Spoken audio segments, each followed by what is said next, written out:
That's the paradigm. And we were left to scramble for purpose and profit like Yancy's workers. Our enemies envy our prosperity, disdain our sense of community. And plenty. We have community, purpose, time for recreation. We sleep well at night. Work isn't strenuous. Appeared right out of the aether.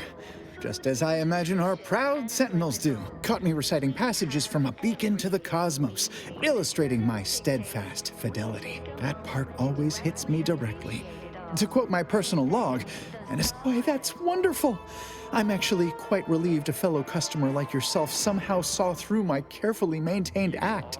Others in Westport fail to perceive my true nature. I am hardly one of the herd around here. A reference you'll no doubt recognize from those keen Auntie's Choice commercials.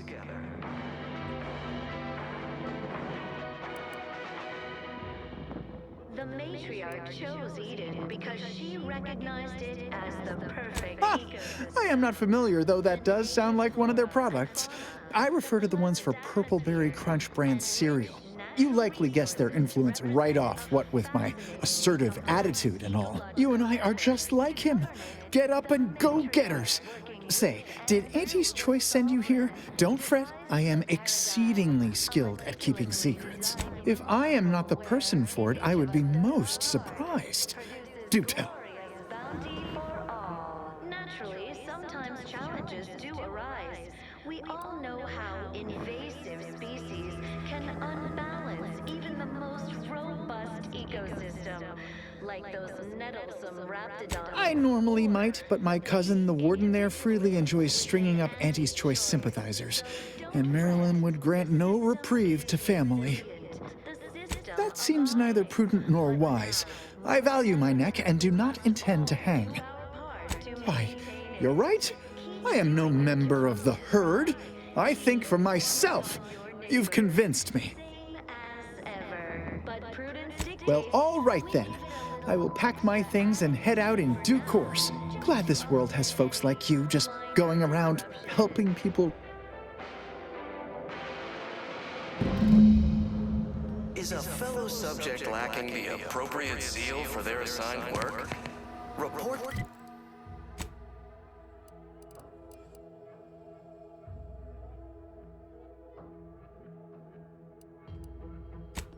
Mental.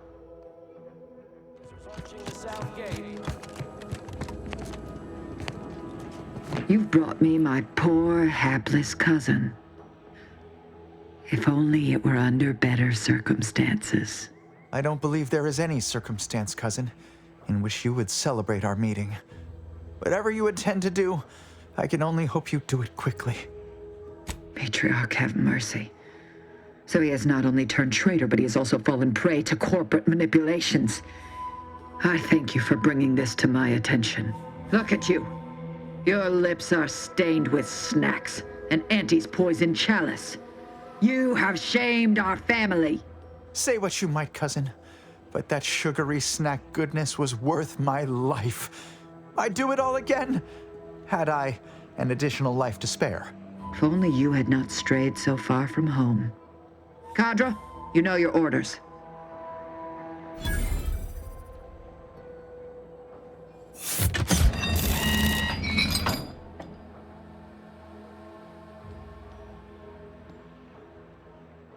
Now then, have you any word of Ida?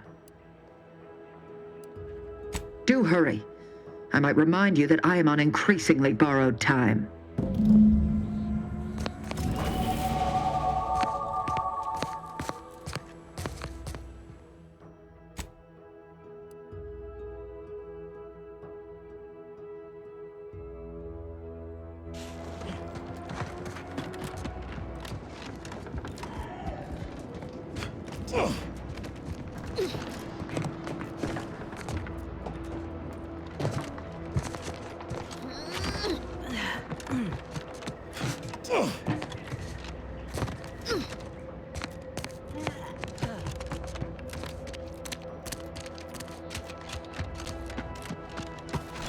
No, Jackson, don't! Don't fret. With these boots, I can fly! Jackson, you're too young to to be a crater in the dirt!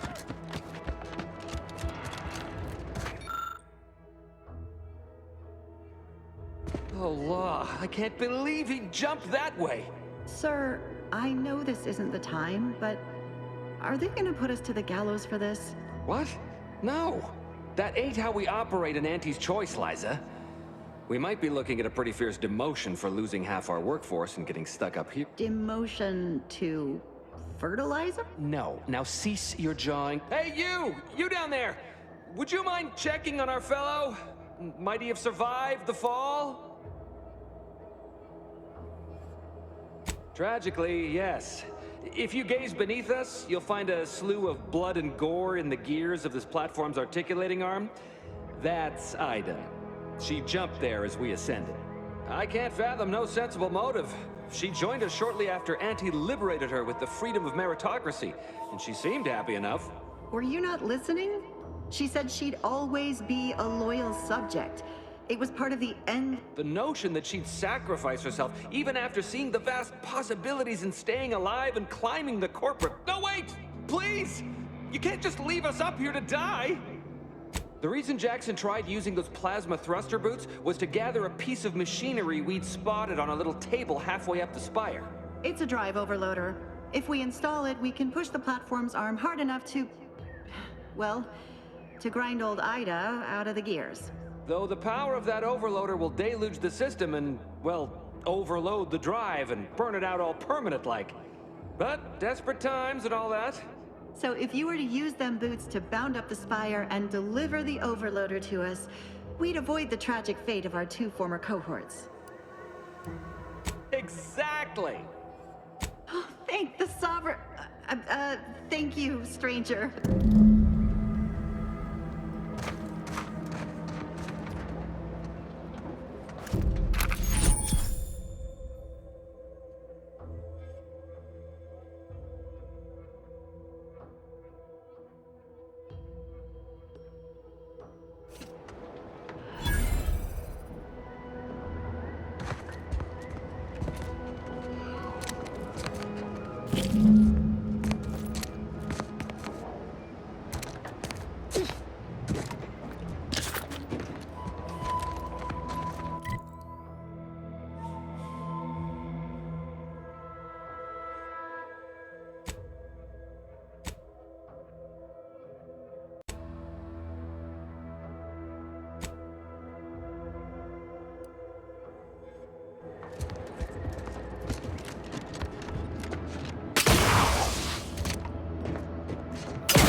They're found in bandages and burn tinctures.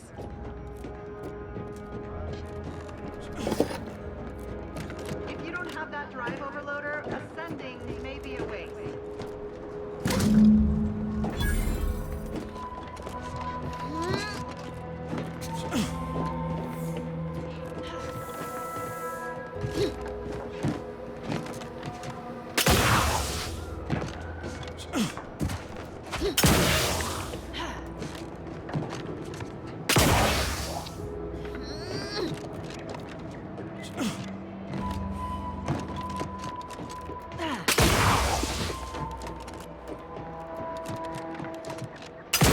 That's it?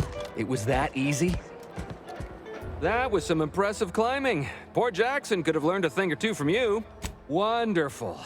Get us down, and I'll happily compensate you in accordance with standard Auntie's Choice urgently improvised extortive standards.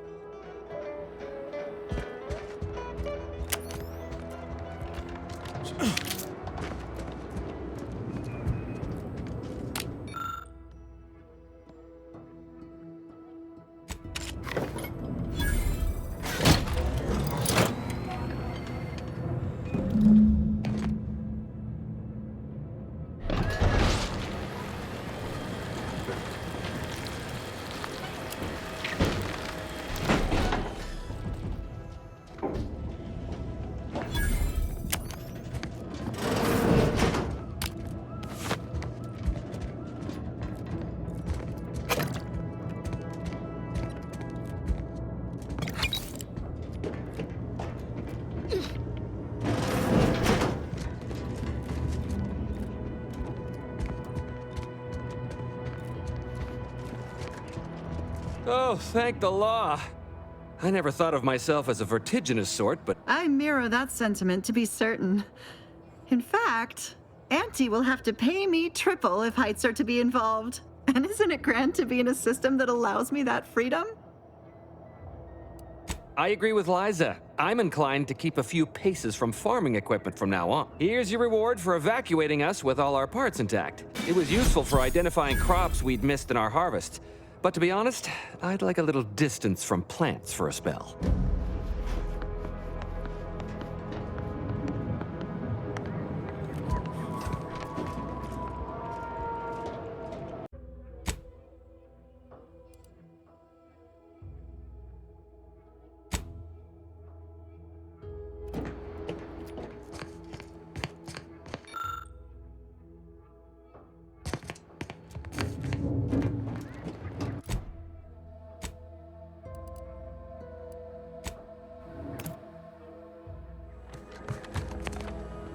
My cousin makes for a pathetic ornament on this bridge.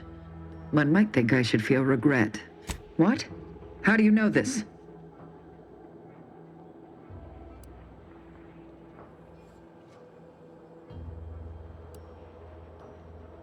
Did she? That is heartening. But intent alone shall not suffice. Do you have proof that she followed through?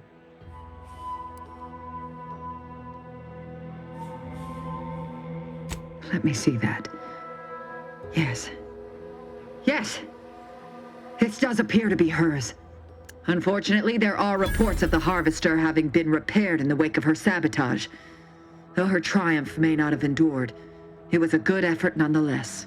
Should Montelli deign to interrogate me for my associations, I'll be certain to inform him of her patriotism.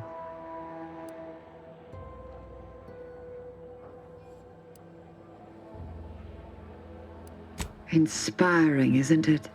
Ida's final gift to me was one of enduring loyalty and self-sacrifice. And I will benefit from it, just as she very well might have wanted. Since you have already delivered me Charlton, our arrangement is concluded. You may cross the bridge, safe passage assured. Cadra, lower the bridge. Remember, there will be no negotiations, no staying of hands north of the bridge. If you step out of line, may the matriarch have mercy on you. Commander, I think you and I need to have a chat. Ain't no use lingering. Let's get across. One step closer to the race. Raptidons falling from the sky are merely a hallucination.